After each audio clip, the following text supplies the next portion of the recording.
Our economic fundamentals are strong. Our investment banks are strong. The economy at this stage, despite this fiscal problem, despite the financial problem, is still holding up.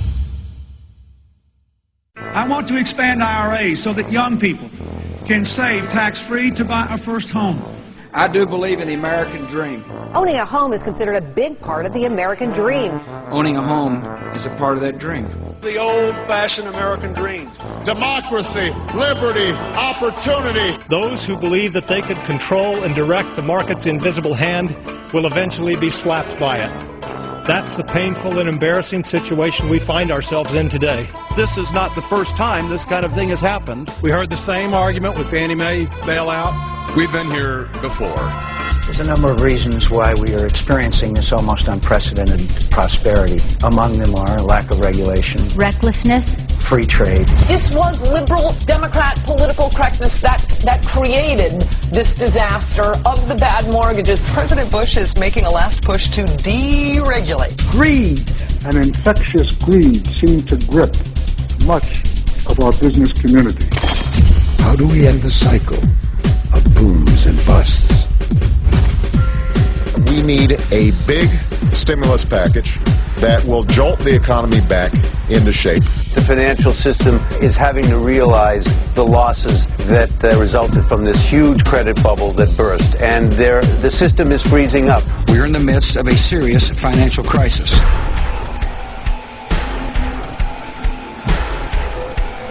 The American dream has slipped away. A report showing weak new home sales knocked the Dow down more than 100 points early.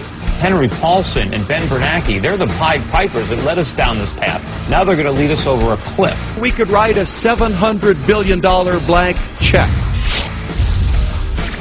What chance have we got with it, Congress? Part of that plan, of course, is to induce the gradual surrender of American sovereignty, piece by piece and step by step, to various international organizations, of which the United Nations is the outstanding but far from the only example.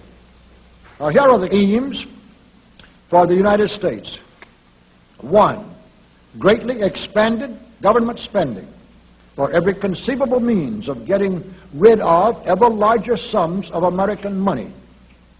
We as a nation are headed for an economic disaster. While our leaders and the mainstream media have finally admitted that the American economy is in critical condition, they are not telling us the whole truth. The mainstream press is telling us that this is just a recession, a bad business cycle.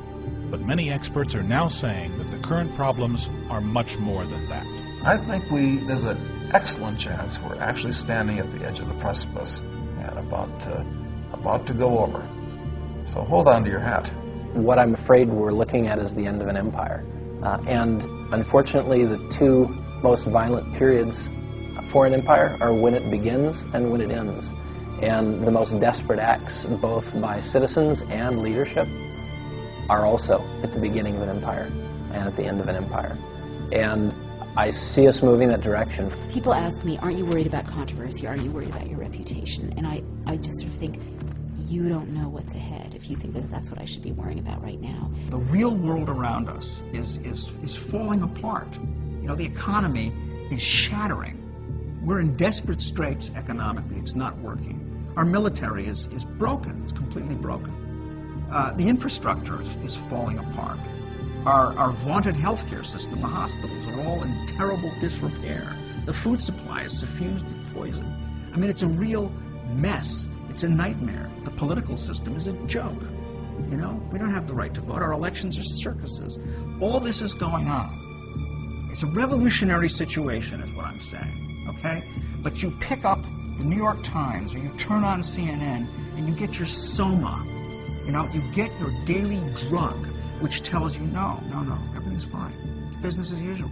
We're this close. Just add $1 trillion more to the national debt, and we now have as much as we had at the most critical point in our nation's history. And we're just getting going. We're just getting going. We're entering into... The con went down.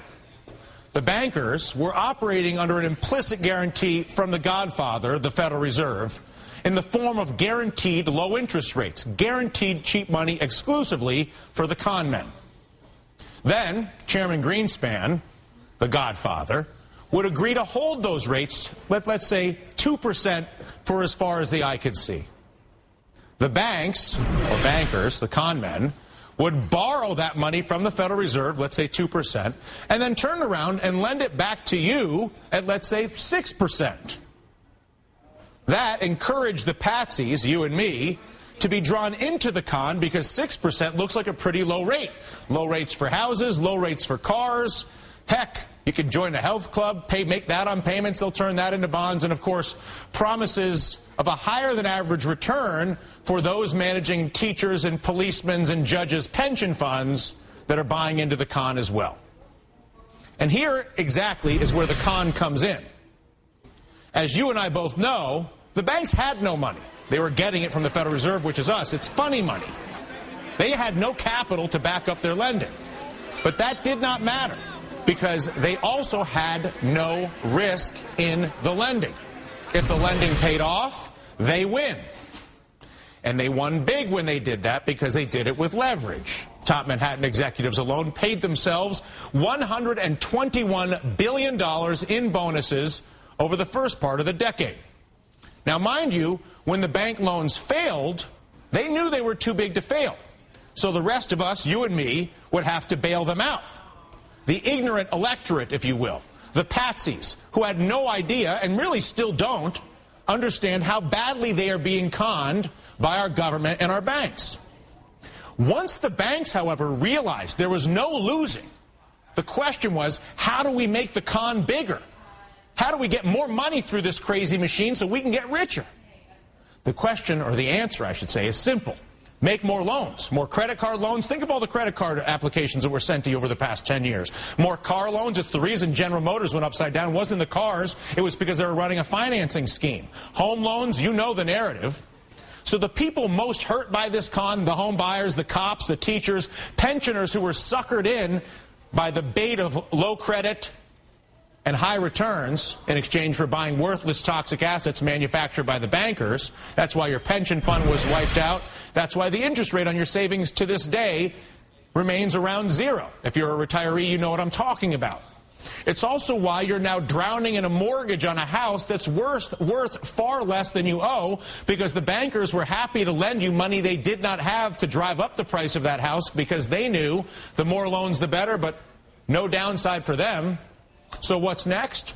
Higher taxes for us, higher interest rates for us to pay for the bailouts, while our government that was theoretically elected by us refuses to recover the stolen money by the con men or fix the system that allows them to continue to perpetrate the con against you. A central banker once said, quote, "If you give me control of a nation's monetary system, then I care not who writes its laws." In the United States, we have the rule of law. It's the Constitution. The Constitution guarantees that if you own property, which includes money, the government cannot just take it from you or diminish its value. The same Constitution guarantees that the government will not interfere with contracts you've signed and economic agreements you've made. And the same Constitution guarantees a free market economy. And a free market economy is one where producers of goods and services have as few barriers as possible to trade with consumers and no barriers from the government. It's one where the laws of supply and demand, not central government planning, regulate the market. Competition for goods and services is at the core of capitalism. People who advocate for free markets understand that it is competition that drives down prices and encourages producers to create the feds. The last time voter rage boiled over into the destruction of the central bank, Andrew Jackson was president, and he reasoned that that bank did nothing but benefit an elite circle of corporate and industrial interests at the expense of those who labor and save. He understood that by centralizing the power of currency into the hands of a private institution, it would inherently be corrupted by the government. Then it could be used to finance big government schemes at home and abroad. Sound familiar? In a famous statement, Jackson declared, quote, "You are a den of vipers, and I will rout you out." And by God, he did rout them out. And by God, we hope the leaders of the Tea Party today will learn this lesson, focus their rage, and use it to shine light into the den of vipers. All we say to America is be true to what you said on paper.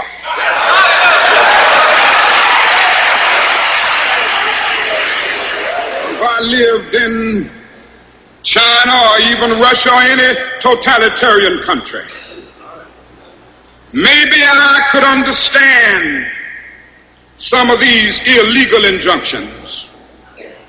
Maybe I could understand the denial of certain basic First Amendment privileges because they haven't committed themselves to that over there. But somewhere I read of the freedom of assembly. Somewhere I read of the freedom of speech. Somewhere I read of the freedom of press. Somewhere I read that the greatness of America is the right to protest far right. Gets votes to get into alleged power as a result of what he said, and then does the absolute opposite and none of the things that virtually that he said he was going to do. And yet brings in laws which the people have had no say in, they've had no debate about. Other laws are going through Congress and the Senate, the British Parliament, that the people have had no say in and no debate about. 75% of the laws going through the British Parliament now and other European parliaments start out with bureaucrats in Brussels, haven't been elected by anybody.